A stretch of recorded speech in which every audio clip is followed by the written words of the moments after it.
Avec près de 100 000 abonnés, mon compte Instagram me rapporte plusieurs dizaines de nouveaux clients chaque mois. Mais soyez rassurés, vous n'avez pas besoin d'une audience aussi grosse pour avoir de très bons résultats. Si vous appliquez mes méthodes, vous pouvez exploser vos ventes même avec une petite audience. Et d'ailleurs, restez bien jusqu'au bout car j'ai prévu pas mal de cadeaux pour vous. Après avoir vu cette vidéo, vous saurez exactement quoi faire pour trouver de nouveaux clients, doubler votre chiffre d'affaires et vendre efficacement, le tout sans saboter la croissance de votre compte Instagram. Alors avant toute chose, évitez cette erreur, ne passez pas 10 ans pour configurer votre bio et votre photo de profil, c'est bien moins important que vous l'imaginez. Donc concernant votre photo de profil, si vous voulez vous montrer, il suffit d'une simple photo où vous n'êtes pas de dos, pas trop loin, souriant et sans trop de couleurs. Voilà, vous cassez pas la tête à prendre un photographe professionnel à 500 balles. Au début, vous n'avez pas encore beaucoup de budget et vous pouvez les investir bien mieux. Si vous souhaitez pas vous montrer, c'est simple, vous prenez l'avatar qu'il y a sur Instagram, donc directement intégrer l'application Instagram. Et en ce qui concerne votre bio, elle a un objectif unique, que quelqu'un qui visite votre profil puisse comprendre au premier coup d'œil qu'est-ce qu'il va trouver sur votre compte. Alors pour ça, moi je vous conseille de suivre la phrase suivante.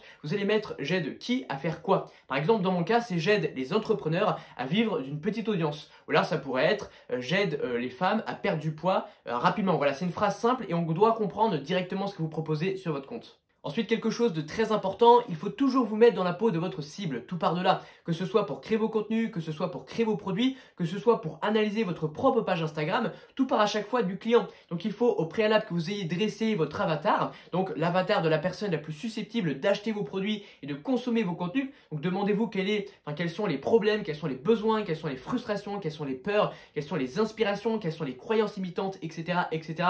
Justement de la personne la plus susceptible de vous suivre et d'acheter vos produits.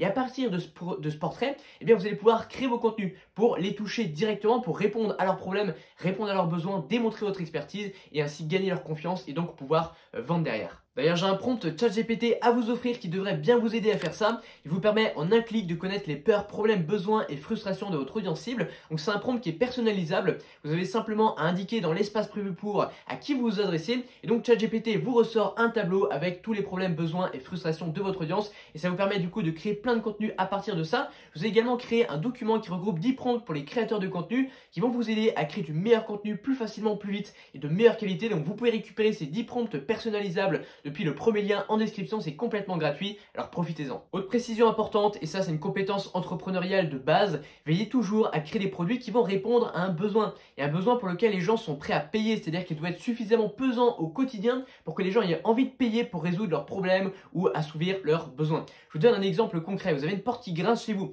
la première chose à laquelle vous pensez, c'est pas d'aller acheter du coaching ou une formation en ligne, vous allez simplement regarder un tuto sur YouTube pour résoudre votre problème. Par contre, quelqu'un qui est en surpoids et qui a pris la décision d'aller perdre des kilos, lui, au quotidien, il subit les conséquences néfastes des kilos supplémentaires, les conséquences sociales, les conséquences de santé, essoufflement physique pour monter des escaliers, etc., etc. Donc forcément, cette personne, elle est bien plus enclin à payer parce qu'elle subit tous les jours les conséquences de son problème plutôt qu'une porte qui grince. Donc ça, c'est important. Ne cherchez pas à créer le besoin chez les gens.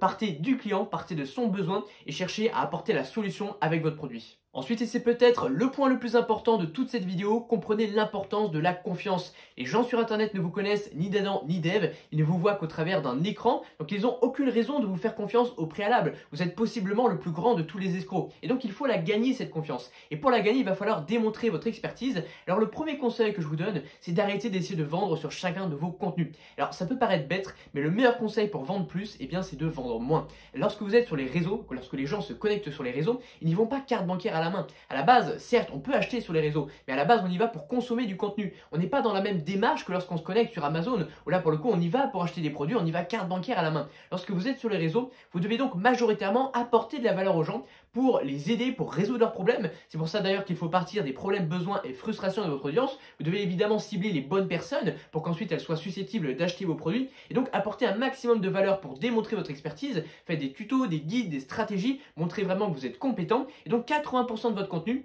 doit simplement servir à apporter de la valeur.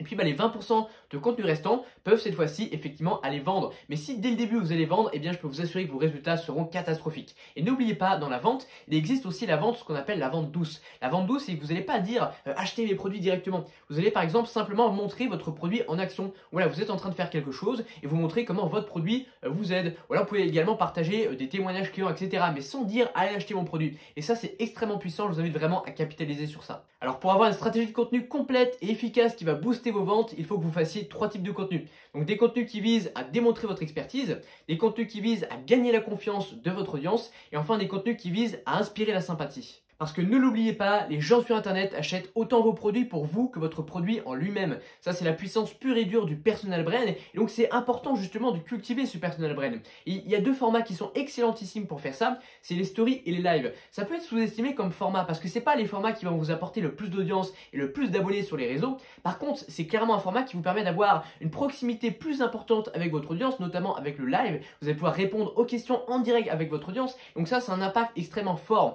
qu'on ne peut pas mesurer au nombre de vues, parce que certes vous ferez moins de vues, par contre une personne qui est passée dans un live avec vous et qui a accroché à votre personnalité, pour laquelle vous l'avez aidé en live en répondant à ses questions, où vous avez par exemple partagé vos valeurs, votre philosophie de vie, etc., et vous avez entendu discuter, parler pendant longtemps, et vous pouvez avoir un impact énorme qui va non seulement déclencher la vente, mais en plus qui va faire des personnes qui vous écoutent.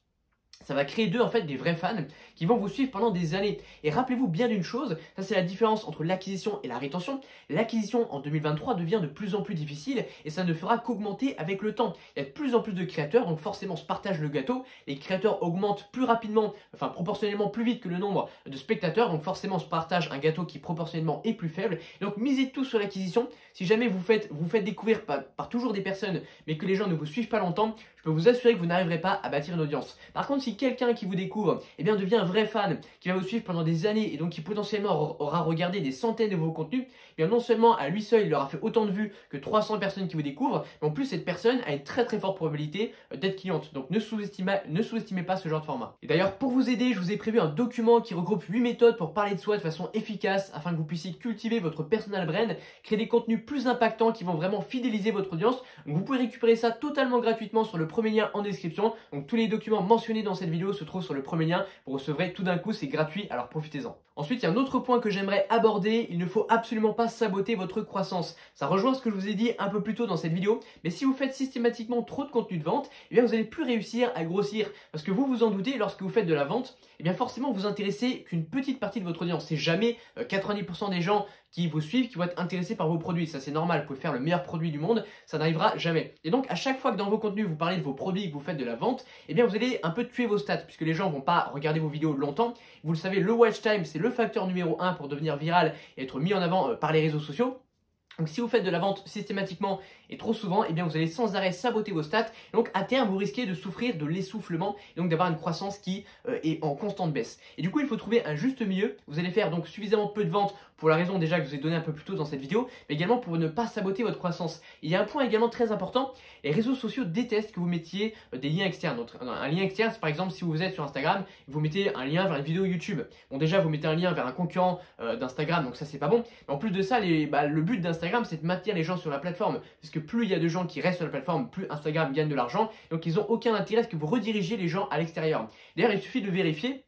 Vous allez poster 2 stories, une sans lien et une avec lien, et vous allez voir que la story avec lien fera systématiquement 30 voire 40% de vues en moins automatiquement. Donc voilà, il faut éviter d'en mettre à chaque fois, parce que si vous êtes systématiquement en train de mettre des liens, vous allez clairement saboter votre croissance. Donc voilà, je vois des gens, dès qu'ils postent une vidéo sur YouTube, ils mettent un lien. Non, ça c'est pas bon. Alors évidemment, pour faire de la capture email, pour rediriger vers vos pages de vente, il faut en mettre de temps en temps, mais contentez-vous de mettre uniquement les liens les plus essentiels. Et d'ailleurs, la capture email, parlons-en, parce que c'est juste ultra important. Ne l'oubliez pas, sur les réseaux, votre audience ne vous appartient pas. Elle appartient à la plateforme sur laquelle vous êtes, et donc vous pouvez la perdre en un claquement de doigts. Il suffit qu'il y ait un changement d'algorithme, il suffit que vous fassiez shadowban, il suffit que vous respectiez pas une règle et que voilà, Instagram saute votre compte. Il aurait suffi que la plateforme soit en déclin. Bon, après, a priori, à Instagram, c'est pas près d'arriver, mais bon, on sait jamais. Il y a des grosses plateformes comme Facebook qui se portent quand même un peu moins bien en ce moment. Du coup, il y a tout un tas de raisons où vous pouvez perdre votre audience, sachant qu'en plus, quand vous écrivez un email, eh bien, vous avez une attention beaucoup plus forte de votre lecteur. Il est vraiment concentré sur votre mail. Donc, sur les réseaux, on scrolle de contenu en contenu. On en a plein qui nous apparaissent dans la figure à chaque fois. Et donc, c'est vraiment pas l'idéal pour avoir l'attention du spectateur. Et donc, ça peut paraître contre-intuitif, mais le mail, c'est quelque chose que les gens ouvrent. Et depuis la nuit des temps, depuis l'existence du mail, les gens consultent leur boîte mail. Et donc, en capturant un email, on peut avoir quelqu'un qui va ouvrir nos emails continuellement pendant des années et des années. Les taux d'ouverture sont juste exceptionnels et c'est un des formats qui convertit le mieux. Je sais que quand on débute et qu'on ne connaît pas ça, ça peut paraître contre-intuitif. Mais si vous regardez bien, tous les grands entrepreneurs du web utilisent la capture email, et bien je peux vous assurer que c'est pas un hasard. Et moi je fais 70% de mon chiffre d'affaires rien qu'avec ma liste email, sachant qu'après il y a 20% qui se fait grâce à mon canal Telegram, qui est un petit peu la même idée. Voilà, seulement 10% de mes ventes se font grâce à mes réseaux sociaux, alors que je cumule au total 300 000 abonnés sur mes réseaux sociaux. Donc voilà, on arrive sur la fin de cette vidéo, j'espère que vous l'aurez apprécié. Moi je vous invite à aller voir une autre de mes vidéos en cliquant juste ici. N'oubliez pas de récupérer vos documents gratuits sur le premier lien en description. Et puis bah voilà, moi je vous dis à très vite. Pensez au petit pouce bleu, ça fait plaisir. Allez, ciao!